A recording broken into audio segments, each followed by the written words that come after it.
Welcome to the Armani Talks YouTube channel, the #1 YouTube channel for you to level up your communication skills, learn the art of public speaking, social skills, and personal branding to take your message to the world. For today's episode, we're entering the world of social skills, and I'm going to be giving you the mindset of a hater. Typically, if you don't understand how a hater works, then what will happen is you become very impulsive. You let them get a reaction out of you, and if you let them get a reaction out of you, they can hurt your self-confidence. You need to understand how a hater operates. You got to understand how their mind works, because the more that you understand how their mind works, not only can you learn from them, but you can learn how to leverage them. This is huge because the more that you're leveling up in the communication skills world, or just leveling up in general, the haters are going to amplify more and more and more. But first, you have to understand what a hater is. Is a hater and a constructive critic the same thing? Because constructive criticism can help you out. If you're, say, public speaking and someone gives you some corrections that you can make to make your speech even better, just dubbing them as a hater is incorrect, because then you won't improve. What's the difference between a constructive critic and a hater? Here, I'll keep it very basic for you. A constructive critic will point out your flaws and give you some ideas on how to improve, while a hater will point out your flaws and just leave it at that. Big mistake, and you need to be able to distinguish between the two. What about a hater and a snake? Are they the same? No. A hater feels discontent towards you and makes it public, while a snake feels discontent towards you and makes it private. So in some ways, in this scenario, the hater seems rather admirable because at least they're showing where they stand with you. So now you understand you can push them away from your life. With a snake, you have no clue. In today's video, I'm going to give you some insights into how the mindset of this social character works, so you start becoming more intelligent in your decisions. The world of communication skills is going to consistently make you surrounded with opinions. Whether you're taking up the public speaking stage, whether you're entering a new networking event, or you're starting a YouTube channel, understanding how a hater operates allows you to make socially intelligent decisions. So with that being said, let us get started. But before we do, make sure you drop a like, because each like helps this channel continue to grow and thrive. Fall 2010, I had just crossed a fraternity. And crossing this fraternity was one of the hardest things in my life because it was a very, very difficult, grueling process for a few months. But once you cross a fraternity, you feel as though you have just joined a new world. And you get big letters right across your chest that you get to wear. And like I said, when you cross another world, things change. You start getting a lot more attention on you. Your social life basically has gotten injected with steroids and it blows up. People that you have never met are like, hey, I know this fraternity. I know this brother, this brother, this brother. What's up? My name is. And this just keeps on happening time and time again. Well, being a part of this fraternity allowed me to go to a lot more events, allowed me to make a lot more friends out of the blue moon. And as I started to go to a lot of these events, school was becoming something I put in the back burner. Well, as the fall 2010 semester was wrapping up, I was emailed by my professor saying, hey class, do not forget that our exam is this Friday. This is our final exam, so make sure you study hard for it. I look at my schedule and it's already Wednesday. I have 2 days to prepare for this exam. I do what anyone else would do. I send a mass email to my class and I'm like, yo, who wants to study in a group? I sent out the email to, I would say, 50 people, and one person responds back. Let's call him Tim. Tim responds back and says, yo, I'll take up you on your offer. I'll see you later on tonight at the library. We meet up at the library, and Tim is this very skinny, scrawny, geeky looking kid. Good. I want you to look geeky because I want you to be super smart so you can tutor me. I haven't studied at all. And my preconceived notions about Tim were correct. He was a geek and he was very, very smart.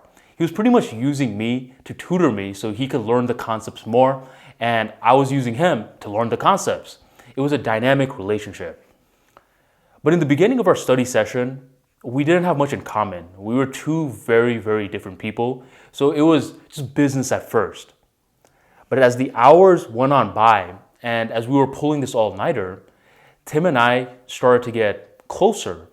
We started to create some jokes.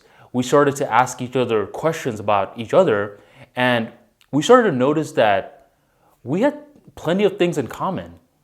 As a few hours went on by and we were bonding through these math problems, it got to a point where we realized that we could maybe be friends down the line. Who knows? As hours went on by, it got to a point where Tim went from very talkative to completely silent. That's pretty weird. I asked him, what's wrong? He's still silent. And then as some time passes on by, he says, Armani, I have a confession. What's up? Truth be told, after bonding with you, I gotta say that you're a pretty cool guy. And I'm really happy to know this because before meeting you today, I hated you. You hated me? This is your first time meeting me. And he says, well, Armani, you may have not known me, but I knew you. And he said that during a lot of these events that my fraternity was throwing, he would typically attend a lot of them. And he would say that any single time he saw someone from my fraternity wearing these letters, he automatically disliked them. He didn't like what a fraternity stood for, and he thought it represented everything wrong with the school system. But then he stopped and he said, I'm sorry for judging you before I even got to know you. I apologize. It's all good, bro. I mean, thanks for letting me know. And I forgave him. But still, something about that moment was very, very weird. Friday comes around, we take the exam, and once we're done, I wave Tim goodbye because we're about to start the break. And as we wave each other goodbye, a bunch of my fraternity brothers are walking by me. Tim leaves.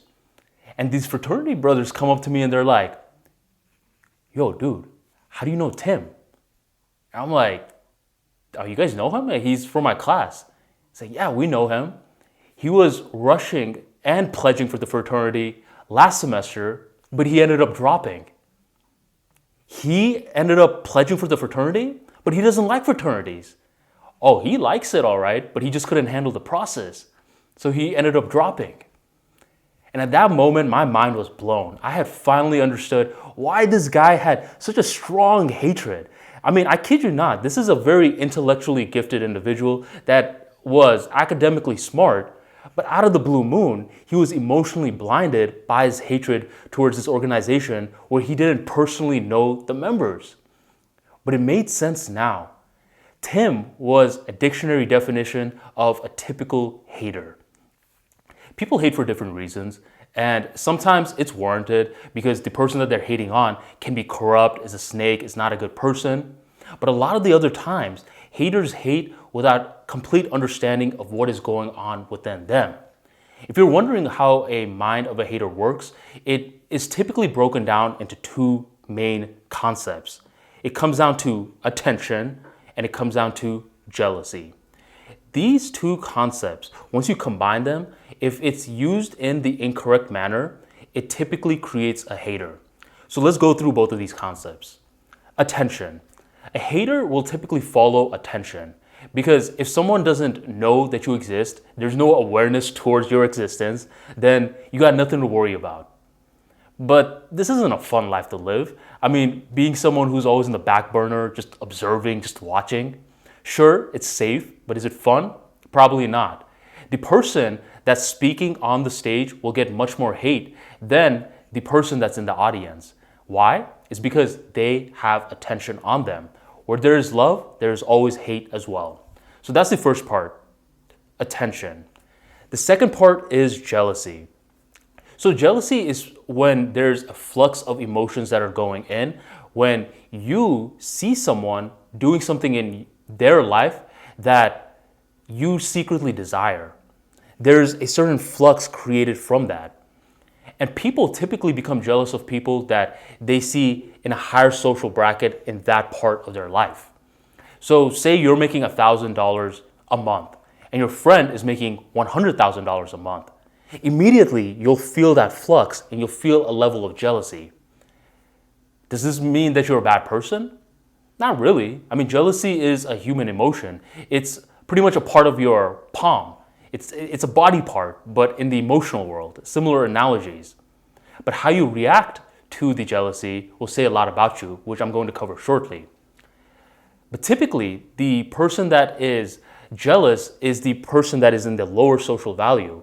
The person that's making $100,000 a month, they are not jealous of someone who's making $1,000 a month. But just because they're not jealous in the realm of finance doesn't mean that they're not jealous in another part of their life. Maybe the guy that is making $100,000 a month, he is sad because he doesn't have anyone to share it with, while the person making the $1,000 a month is happy because he has an amazing family. You see, people get jealous in different fields of their life. Jealousy is potential energy, and how you use it says a lot about you. For example, this right here, if I move my hand back, I have a lot of potential energy to slap you, but I choose not to. I put my arm down. And that's typically how you can change jealousy from being something that cripples you to something that empowers you. You can use jealousy in order to spot certain weaknesses in your life and see whether it's worth it or not to improve it. But that's not how haters operate. Haters feel that jealousy, and just like Tim, they get blinded by the emotion, their thoughts get all out of whack, and then they target that rage towards this other individual and secretly just despise them. They don't know anything about this individual, but they secretly despise them. So typically, it's going to come down to attention and jealousy. But you understand the mindset of a hater now. What's next? What are you going to do about this? There's multiple ways that you can go about this. Some people, they like to confront their hater and try to convert that hater into someone that likes them. Other people just ignore the hater. However you want to do it is completely up to you. But one strategy that I've realized is that it's best to ignore them in many cases. Sometimes you may want to stand up for yourself and let them know, but you gotta ask yourself if this is even high ROI. Hypothetically, say you use your most precious resource, your time, your attention, your energy on this hater, and you get to convert them into someone that likes you. What do you gain out of this? Do you get a new business partner, a new business deal? Do you get money? I mean, what are you gaining out of this? If you're not gaining anything at all, then what's the point? What's the point? When you go to the mall, for example, and you have $20 to spend, what are you going to do if you see a shirt that you love versus a shirt that you hate? Are you going to spend a little bit of money on the shirt that you love and a little bit of money on the shirt that you hate? No. You're going to focus full attention on the shirt that you love. You're going to give that money, and then you're going to dip with that shirt. You're going to completely ignore the one that doesn't help you out. It's the same concept in the real world. If there's multiple people that love you, that love your brand, why focus on that one person that doesn't? Just because it's not money in this scenario, it's your time, energy, and attention, does not mean that you completely ignore it. This group is more important than money, because this group you never get back. You never get your time back. So that's another thing you could learn to ignore. But one of the lessons that I've learned as of late is that haters can strengthen you, since now you understand how their mindset works. They just follow attention, they're misusing jealousy. You understand the mindset. When you understand their mindset, rather than feeling rage when they hate on you, you have a level of understanding. And this is when you can use them to level up your life. Because sometimes haters, what they do is they point out flaws that you can improve. They point out certain things where you're like, whoa, I never even thought about it like that. Even though you're coming at me with wrong intent, this can help me and I'm going to implement it. You don't need to let them know, but you have awareness now. And this can help you. This can help you. I have over 30,000 followers on Twitter. I have never blocked a single person. It's because each of these individuals can bring awareness to something that I wasn't aware of. Another thing that haters can give you is thick skin. If you are able to get certain criticisms and not automatically snap back at them, what happens is you are detaching yourself from the opinions of other people. The reason that a lot of people have social anxiety and speech anxiety is because they put a lot of emphasis on the opinions of other people. Oh, well, I don't want to get on the public speaking stage because what if my audience doesn't like me? Automatically, this speaker is talking about, well, what will other people think of me? Every single time you are able to successfully ignore a hater without doing something impulsive, each time you detach yourself from an opinion. Do it again. You detach yourself further and further and further to a point where you start having an invisible shield over you. People that are extremely impulsive, they start to feel a lot of anxiety. They're very easily controlled. They're very easy to manipulate. And they're very easy to have their self-esteem dictated by others. But don't do that. Allow your haters to help you level up by you learning the art of ignoring them. So you can learn from them, you can ignore them, but whatever you do, always understand the psychology of entities that are giving you problems. Whether it's snakes, whether it's haters, whether it's gossips, ramblers, etc. Understand the psychology of them so you are able to make intellectual decisions versus the one that Tim did where he just blindly hated someone who later on he ended up liking. And this is a bonus tip since you made it this far. You know these haters that dislike you? Every single time that you ignore them, what happens is they're able to see you from the lens of clarity. Rather than the lens of bubbling emotions, they're able to see you from the lens of clarity. And then a lot of the times what happens is they're thinking, I'm seeing this guy from a different light. He's not that bad. Growing up, I was a huge Kobe Bryant fan. My brother was a huge LeBron James fan. And I was such a big Kobe fan where I couldn't like LeBron. We were always clashing. And it was hard for me to see LeBron from the clarity lens. After a long time passed on by and my emotions subsided, I was able to see LeBron James from a new lens and I was able to appreciate his greatness. It wasn't Kobe Bryant or LeBron James. It was more than doable to enjoy both of their games, which eventually was able to happen. So start leveraging your emotions correctly. Overall, the summary of this video is that where attention is, jealousy may follow. And if jealousy is used incorrectly, what will happen is a hater will form. What do you do with that hater? You could do multiple things. You can confront the hater, you can ignore them, you could learn from them, or you could learn from them and ignore them together.